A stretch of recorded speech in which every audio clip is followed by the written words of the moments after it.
வர்மா கால் பண்ண போய் மறைஞ்சிருந்து பேசிட்டு வராரு நம்மளோட கபிலன்.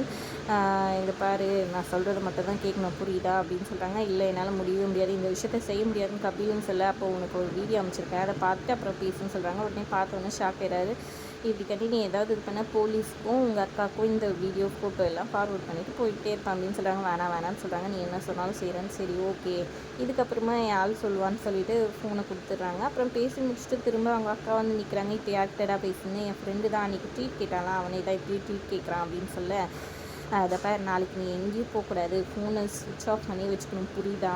அப்படின்ற மாதிரி அவங்க அக்கா சொல்ல, சரிக்கான்ற மாதிரி சொல்லிடுறாரு. இன்னொரு பக்கம் இங்கே காலையில் வந்துட்டு மண்டபத்துக்கு வந்துடுறாங்க ஐலி ஃபேமிலி ஃபுல்லாக.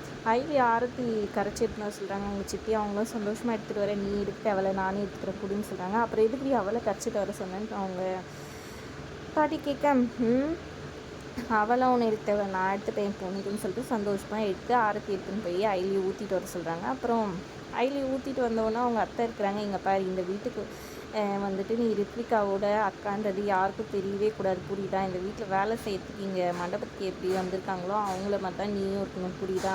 அவளோட அக்கா எதுன்னு சொல்லிட்டு இருக்கக்கூடாதுன்னு சொல்கிறாங்க. "ஏன் சித்தின்னு கேட்குறாங்க. பாரு, உன்னை பற்றி தெரிஞ்சால் தேவையில்லாத அது பிரச்சனை தான் வரும், நான் சொல்கிற மாதிரி இருந்துக்கோன்னு சொல்கிறாங்க. "சரிங்க சித்தி, சரிங்க அத்தை" அப்படின்ற மாதிரி சொல்லிட்டுறாங்க ஐலி.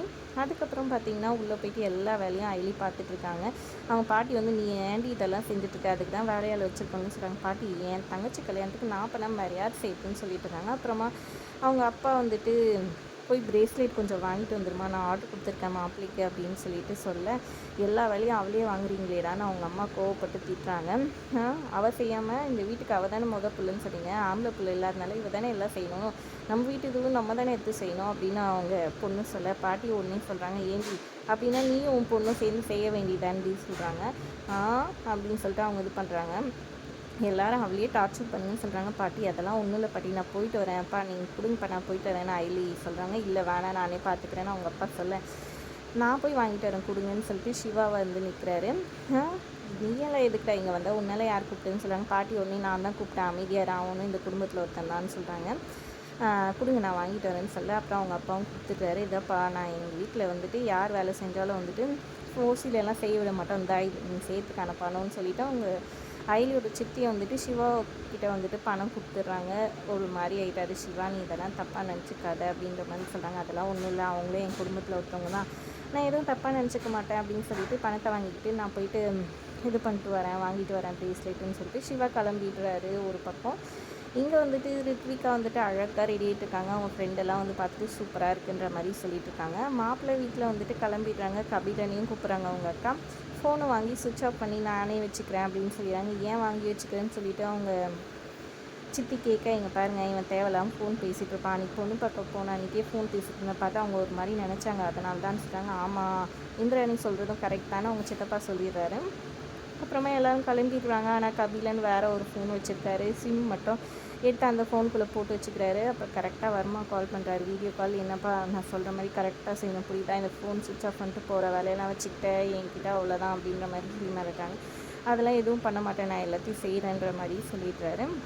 அப்புறம் அவங்க அம்மா வந்து, "இந்த ஃபோன் மறைச்சி வச்சுக்கோ, அப்புறம் இந்திராணி வந்துட்டு இதையும் வாங்கி வச்சுட்டு போகிறான்னு" சொல்லிட்டாங்க. "பார்த்துட்டியாம்மான்னு" சொல்லி கேட்க, "ஆமாம்" அப்படின்னு சொல்லி சிரிச்சுக்கிட்டே போகிறாங்க.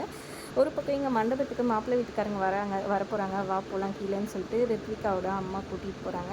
கீழே வந்தால் எல்லாருமே ரித்விகா அழகாக இருக்காளன்னு சொல்லிட்டு இருக்காங்க. கரெக்டாக அவங்களுக்கு முன்னாடி ஐலி சாரி கட்டிட்டு வந்து நிற்க, "ஐலி பாரு, மேக்கப்பே போடலனாலும் எவ்வளோ சிம்பிளாக எவ்வளோ அழகாக இருக்கா" அப்படின்னு சொல்லிட்டு அவங்க பாட்டி கூப்பிட்டு, "இங்கே பாருங்க, உங்கள் பேத்தி ஐலிக்கு வந்து திருஷ்டி சுற்றி போடுங்க, அப்படியே அவள் கண்ணியே பற்றும் போல் இருக்குது, மாப்பிள்ளை வந்துட்டு ரித்விகா வேணாம், ஐலியே போதும்னு தூக்கிட்டு போயிட போகிறான்னு" சொல்லிட்டு கிண்டல் பண்ணி சிரிச்சிட்ருக்காங்க.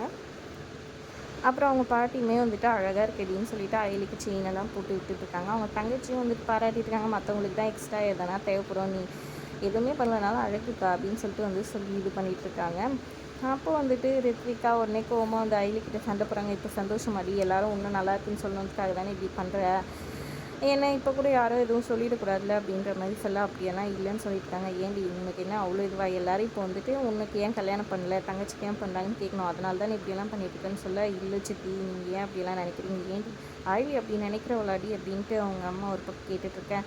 பின்ன அவள் பண்ணுறதெல்லாம் அப்படி தான் இருக்குதுன்னு சொல்லிட்டு ஐலியோ ஒரு திட்டாக திட்டிட்டு இருக்காங்க. எல்லோரும் சுற்றி நின்று பார்த்துட்ருக்காங்க.